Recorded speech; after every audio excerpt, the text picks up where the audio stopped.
President Biden being accused of bad optics, to say the least, while boasting about the economy. The president enjoying some ice cream while bragging that he is doing a good job. That's despite inflation running at a 40-year high and the issue topping the list of voter concerns. What, are you concerned about the strength of the dollar right now? I'm not concerned about the strength of the dollar.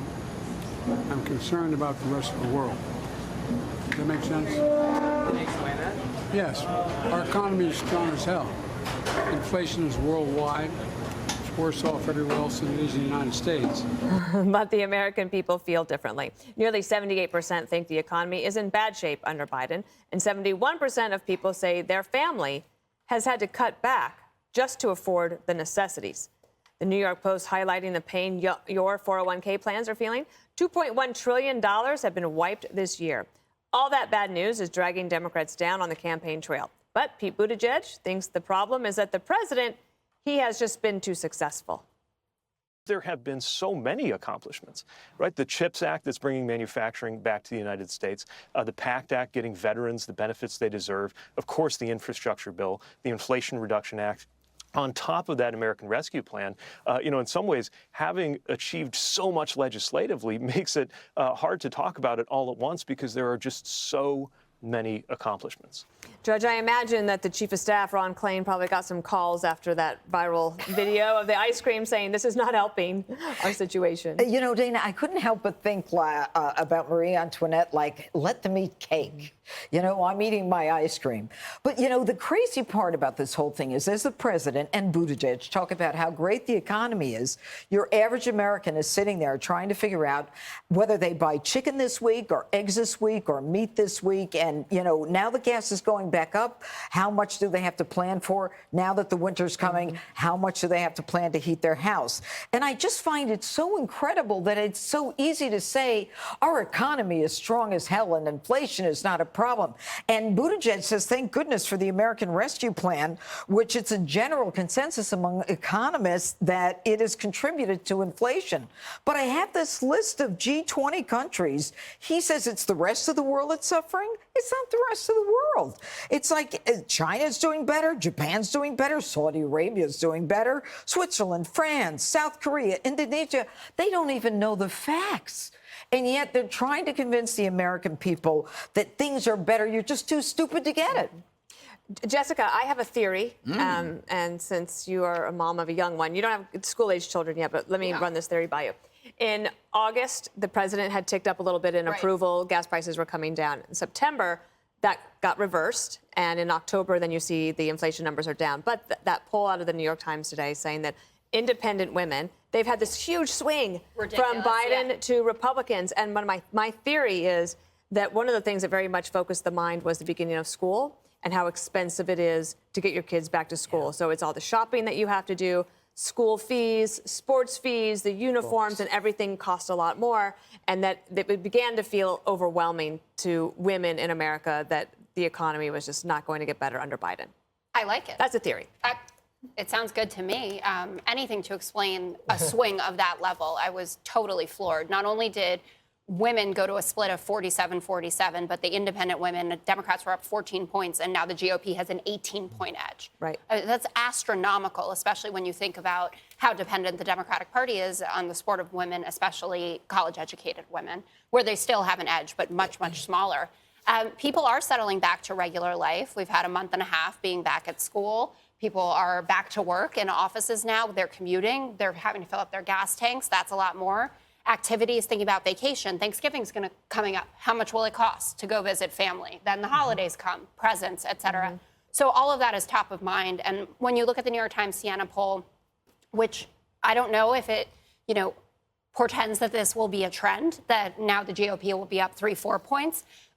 Excuse me. But between the economy and inflation, together, no other issue seems to matter in America. I mean, public safety is down there, but abortion's down at 5 points. And we were talking about the Harvard-Harris poll last night on the big midterm show that showed that people don't think that Democrats are talking about anything but January 6th and women's rights.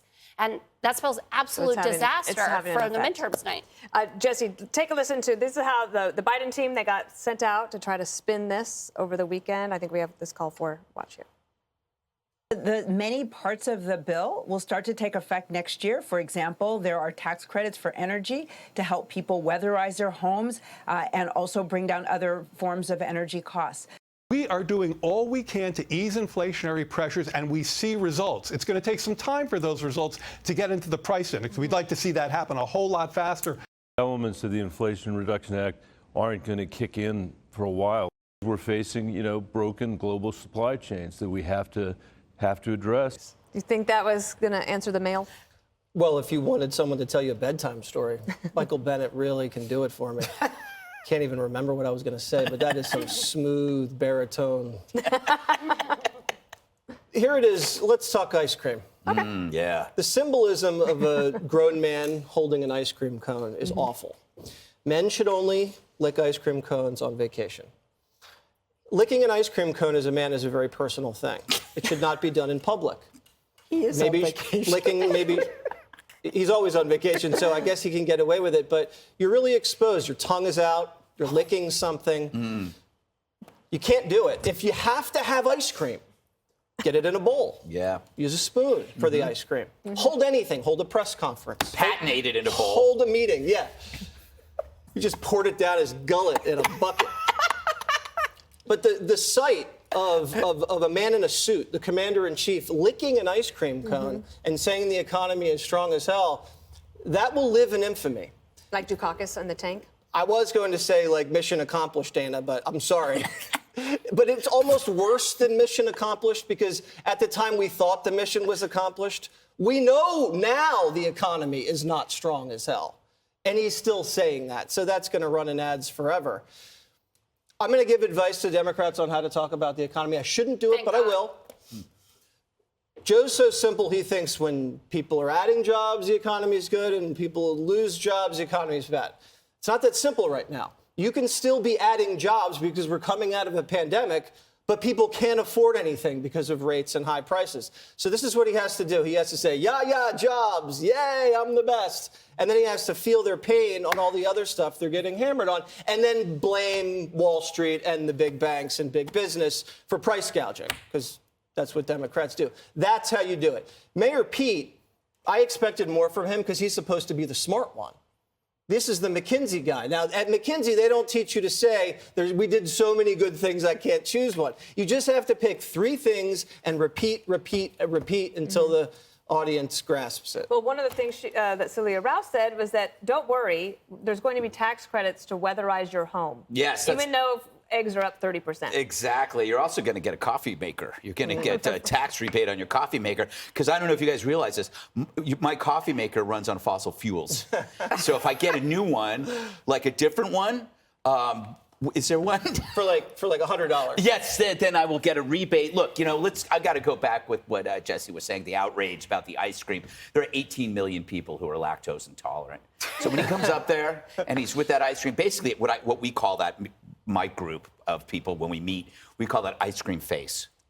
Like putting on your ice cream face. It's just absolutely disgusting that one would do that. Doesn't he think about the Americans at home who can't have ice cream? It's a microaggression. It's a microaggression, and it's disgusting. And then he said, the funny thing about this, and most people miss this, the economy is as strong as hell. What does that say about him? That even with a strong economy, it's a disaster. It's like, imagine if the economy was bad. How bad could this be? But the fact is, it's the economy's going gangbusters. Then it's on him that everybody's suffering, because you can't blame it on the economy. Why do we have inflation? Certain presidents are expensive. Trump was an expensive president for the critics' mental health. Right? It was like, oh, my God, I have to keep thinking. It was just such an expensive presidency. Joy Behar weeping, Adam Kissinger crying, all this mental energy. That was what they thought was expensive. This is expensive. Everyone loses an average of $34,000 in retirement. Is that what it was? We got a war where talking peace is worse than talking about nukes. The cost in human life to defend it all is amazing. Over 6 figures a year, over 100,000. Plus you have crime. So you could argue that the Biden administration is the most expensive presidency in history. You're watching Americans die by the tens of thousands while he eats ice cream and offends me. illegal immigration, which drives Yeah. down wages, also costing people things. I think the Republicans, they could just put up billboards in all the major swing states of how much money is being lost in your 401k. Yeah. That's like probably their best selling point, and that's starting to hit home. Hey, Sean Hannity here. Hey, click here to subscribe to Fox News YouTube page and catch our hottest interviews and most compelling analysis. You will not get it anywhere else.